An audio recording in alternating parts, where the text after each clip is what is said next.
Kozhikode revenue മന്ത്രിക്കെതിരെ ഭരണാനുകൂല service സംഘടനയായ NGO യൂണിയന്റെ പ്രതിഷേധം.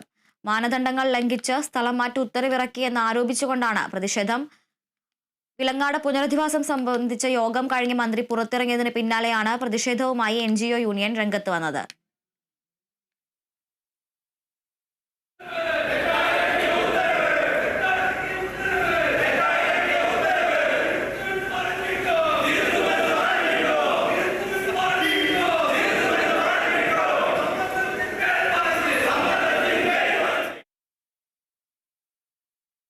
വാർത്തയുടെ വിശദാംശങ്ങളുമായി കോഴിക്കോട് നിന്നും റിയാസ് KMR ചേരുന്നുണ്ട്.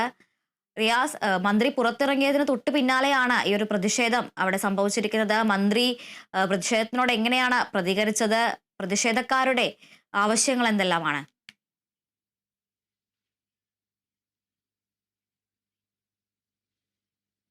അതുല്യ, ഇതിൽ ഏറ്റവും കൗതുകകരമായ കാര്യം റവന്യൂ മന്ത്രിക്കെതിരെ പ്രതിഷേധിക്കുന്നത് ഭരണ അനുകൂല സംഘടനയായ NGO യൂണിയൻ, അതായത് CPIMന്റെ NGO യൂണിയനാണ് CPI മന്ത്രിയായിട്ടുള്ള റവന്യൂ മന്ത്രി K രാജനെതിരെ പ്രതിഷേധിക്കുന്നത് എന്നുള്ളതാണ്, റവന്യൂ വകുപ്പിനെതിരെ പ്രതിഷേധിക്കുന്നത് എന്നുള്ളതാണ്.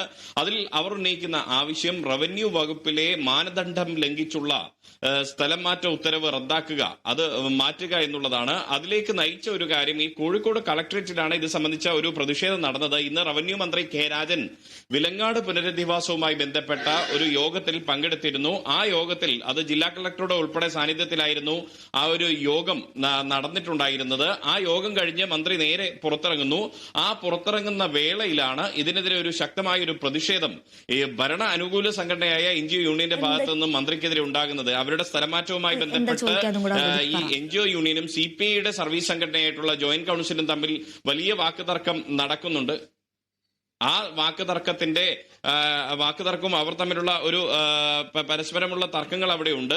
ആ തർക്കത്തെ തുടർന്നാണ് ഇപ്പോൾ റവന്യൂ മന്ത്രിക്കെതിരെയുള്ള ഒരു പ്രതിഷേധം നടന്നിരിക്കുന്നത്. റവന്യൂ മന്ത്രി നമ്മളടക്കമുള്ള മാധ്യമങ്ങളോട് സംസാരിക്കുന്ന വേളയിൽ പോലും അതിന്റെ പരിസരത്തുകൂടി, മാധ്യമങ്ങളുടെ ഫ്രെയിമിലേക്കല്ല, പക്ഷെ അതിന്റെ പരിസരത്തുകൂടി ഈ പ്രതിഷേധവുമായി ആ കോമ്പൗണ്ടിലൂടെ NGO യൂണിയൻ പ്രവർത്തകർ നീങ്ങി എന്നുള്ളത്, അതായത് റവന്യൂ മന്ത്രി വിലങ്ങാട് പുനരധിവാസത്തെക്കുറിച്ച് സംസാരിക്കുന്നതിനിടെയാണ് LDFിലെ പ്രബല കക്ഷിയായിട്ടുള്ള CPIMന്റെ സർവീസ് സംഘടനയായിട്ടുള്ള NGO യൂണിയൻ പ്രവർത്തകർ പ്രതിഷേധവുമായി ആ മന്ത്രിയുടെ അരികിലൂടെ പോകുന്ന ഒരു സാഹചര്യം ഉണ്ടായത്. ഒരുപക്ഷെ മന്ത്രിയുടെ ആ പ്രതികരണം ശ്രദ്ധിച്ചാൽ തന്നെ നമുക്ക് മനസ്സിലാകും. ആ മന്ത്രിയുടെ പ്രതികരണത്തിലേക്ക് പോലും ഇവരുടെ പ്രതിഷേധത്തിന്റെ സ്വരം ഉയർന്നു വരുന്ന ഒരു സാഹചര്യം ഉണ്ടായിരുന്നു. ആ സമയത്ത് ഇവർ പ്രതിഷേധവുമായി പോയി. പിന്നീട് മന്ത്രിയോട് ഈ പ്രതിഷേധത്തെക്കുറിച്ച് ചോദിച്ചപ്പോൾ മന്ത്രി പറഞ്ഞത്, ഇതുപോലെ എത്രയോ പ്രതിഷേധങ്ങൾ എല്ലാ വിധത്തിൽപ്പെട്ട രാഷ്ട്രീയ സംഘടനകളുടെയും സർവീസ് സംഘടനകളും എല്ലാം തന്നെ കേരളത്തിൽ വിവിധ ദിവസങ്ങളിൽ നടത്തുന്നുണ്ട്, വിവിധ ആവശ്യങ്ങൾ ഉന്നയിച്ച് നടത്തുന്നുണ്ട്. അതിൽ താൻ എന്ത് പറയാനാണ്?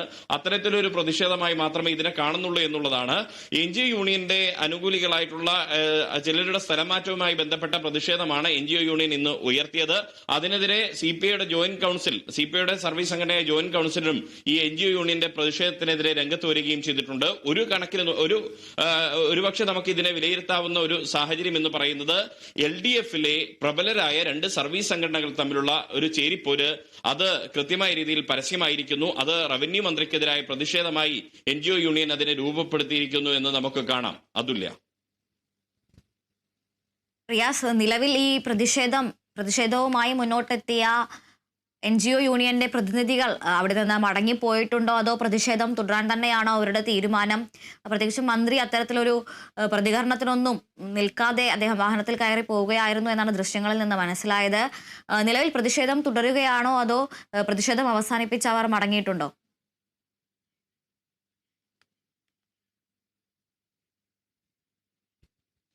മന്ത്രി ഈ ഒരു പ്രതിഷേധത്തെ ഒരു രാഷ്ട്രീയ നീക്കം മാത്രമായിട്ടാണ് കണ്ടത്. കാരണം ഇത്തരം ആവശ്യങ്ങൾ, റവന്യൂ വകുപ്പിലെ സ്ഥലംമാറ്റ ഉത്തരവുകൾ മാനദണ്ഡം ലംഘിച്ചിട്ടുള്ളതാണെങ്കിൽ അത് അത്തരത്തിൽ തന്നെ നീങ്ങുക എന്നുള്ള ഒരു സൂചന നൽകിക്കൊണ്ട് ആണ് മന്ത്രി മടങ്ങിയത്. കാരണം മന്ത്രി നമ്മുടെ എല്ലാം ചോദ്യത്തിന് മന്ത്രി ഉത്തരം നൽകിയത്, ഇതുപോലുള്ള എത്ര പ്രതിഷേധങ്ങൾ കേരളത്തിൽ എന്തെല്ലാം പ്രതിഷേധങ്ങൾ നടക്കുന്നുണ്ട്, അത്തരത്തിലൊരു പ്രതിഷേധമായി മാത്രമേ താൻ ഇതിനെ കാണുന്നുള്ളൂ എന്ന് വ്യക്തമാക്കിക്കൊണ്ട് ആ പ്രതിഷേധം ഗൗനിക്കാതെ മന്ത്രി നീങ്ങുകയാണ് ചെയ്തത്. മന്ത്രി നീങ്ങിയതിന് പിന്നാലെ ഈ NGO യൂണിയൻ പ്രവർത്തകർ കളക്ടറേറ്റ് കോമ്പൗണ്ടും പരിസരവും എല്ലാം തന്നെ ആ ഓഫീസ് പരിസരങ്ങളിലൂടെ ആ പ്രകടനം, ആ പ്രതിഷേധം നീങ്ങി പിന്നീട് അവസാനം ഈ കളക്ടറേറ്റിന് മുൻപിൽ തന്നെ അത് സമാപിക്കുന്ന ഒരു സാഹചര്യമായിരുന്നു ഉണ്ടായിരുന്നത്. എന്തായാലും ഇതൊരു രാഷ്ട്രീയ കളിയായിട്ടാണ് ജോയിന്റ് കൗൺസിൽ ഉൾപ്പെടെ വിലയിരുത്തുന്നത്. CPI ഇതിനെ വിലയിരുത്തുന്നത് NGO യൂണിയന്റെ ഒരു രാഷ്ട്രീയ കളിയായി മാത്രമാണ് ഈ ഒരു പ്രതിഷേധത്തെ കാണുന്നത്. അതുകൊണ്ട് തന്നെ ഈ സ്ഥലമാറ്റ ഉത്തരവുമായി ബന്ധപ്പെട്ട് എന്തെങ്കിലും ഒരു മാറ്റം ഇതുമായി ബന്ധപ്പെട്ടുണ്ടാകുമോ എന്നുള്ളത് പറയാൻ സാധിക്കില്ല. നിലവിൽ മന്ത്രി ഇവിടെ വന്നത് വിലങ്ങാട് പുനരധിവാസവുമായി ബന്ധപ്പെട്ട യോഗത്തിൽ പങ്കെടുക്കാനാണ്. മന്ത്രി മടങ്ങുന്നതിനിടെയാണ്, മന്ത്രിയെ നേരിട്ട് കാര്യങ്ങൾ ബോധിപ്പിക്കാതെയാണ് ഇത്തരത്തിലൊരു പ്രതിഷേധം നടത്തിയത് എന്നൊരു ആക്ഷേപം ജോയിന്റ് കൗൺസിലിനും CPIക്കുമുണ്ട്. അതുകൊണ്ട് അവർ പറയുന്നത് അവർക്ക് എന്തെങ്കിലും പരാതി ഉണ്ടെങ്കിൽ മന്ത്രിയെ നേരിട്ട് ബോധ്യപ്പെടുത്തുകയാണ് വേണ്ടത്, അല്ലാതെ ഒരു പ്രതിഷേധം എന്ന രീതിയിൽ പ്രഹസനമാക്കുകയായിരുന്നില്ല വേണ്ടത് എന്നുള്ളതാണ് CPIയുടെയും ഒപ്പം ജോയിന്റ് കൗൺസിലിന്റെയും വാദം. ആ രീതിയിൽ തന്നെയാണ് മന്ത്രിയും പ്രതികരിക്കുന്നത്. കാരണം ഇത്തരത്തിലുള്ള ഒരു സ്വാഭാവിക പ്രതിഷേധമായി മാത്രമേ മന്ത്രി അതിനെ കണക്ക് കൂട്ടിയിട്ടുള്ളൂ. എങ്കിൽ കൂടിയും ഈ ഒരു പ്രതിഷേധം വ്യത്യസ്തമാകുന്നത്, വേറിട്ട് നിൽക്കുന്നത് LDFിലെ ഒരു മന്ത്രിക്കെതിരെ LDFിന്റെ അനുകൂലമായിട്ടുള്ള സർവീസ് സംഘടന തന്നെ രംഗത്ത് വന്നു എന്നുള്ളതാണ്. അതും മന്ത്രിയുടെ സാന്നിധ്യത്തിൽ രംഗത്ത് വന്നു എന്നുള്ളതാണ്. ജില്ലാ കളക്ടർ അടക്കമുള്ളവർ ഈ സമയത്ത് അവിടെ ഉണ്ടായിരുന്നു. ഇവരുടെ എല്ലാം സാന്നിധ്യത്തിലായിരുന്നു NGO യൂണിയന്റെ ഒരു പ്രതിഷേധം എന്നുള്ളത് ഏറെ ഗൗരവകരമായ ഒരു കാര്യമാണ്. ശരി റിയാസ്, ഇപ്പോൾ NGO യൂണിയന്റെ പ്രതിഷേധവുമായി ബന്ധപ്പെട്ട് റവന്യൂ മന്ത്രി K രാജന്റെ പ്രതികരണം ലഭ്യമായിട്ടുണ്ട്. പ്രതികരണം കണ്ടതിനു ശേഷം തിരിച്ചു വരാം.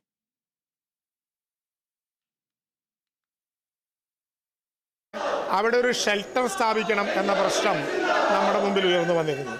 ആ ഷെൽട്ടർ സ്ഥാപിക്കാൻ ആവശ്യമായിട്ടുള്ള സ്ഥലം കണ്ടുപിടിക്കലാണ് നമ്മുടെ ഏറ്റവും പ്രധാനപ്പെട്ട പ്രശ്നം. ആ ഷെൽട്ടറിന് വേണ്ടിയിട്ടുള്ള സ്ഥലം അവിടെ ഒരു എയ്ഡഡ് സ്കൂളുകൾക്ക് സ്കൂളിനകത്ത് അനുവദിപ്പിക്കാം എന്ന് MLA പറഞ്ഞ സാഹചര്യത്തിൽ ആ ഷെൽട്ടർ അനുവദിക്കാൻ, ഷെൽട്ടർ കൊടുക്കാൻ ആവശ്യമായിട്ടുള്ള നടപടി STMAയുടെ നേതൃത്വത്തിൽ നൽകും. കേരളത്തിലെ എല്ലാ ജില്ലകളിലും വിവിധ ആവശ്യങ്ങൾ ഉന്നയിച്ചുകൊണ്ട് വിവിധ സംഘടനകൾ, വിവിധ പാർട്ടികളൊക്കെ സമരങ്ങൾ നടന്നുകൊണ്ടിരിക്കുകയല്ലേ. ഞാൻ പ്രത്യേകിച്ച് എന്ത് പറയാനാണ്?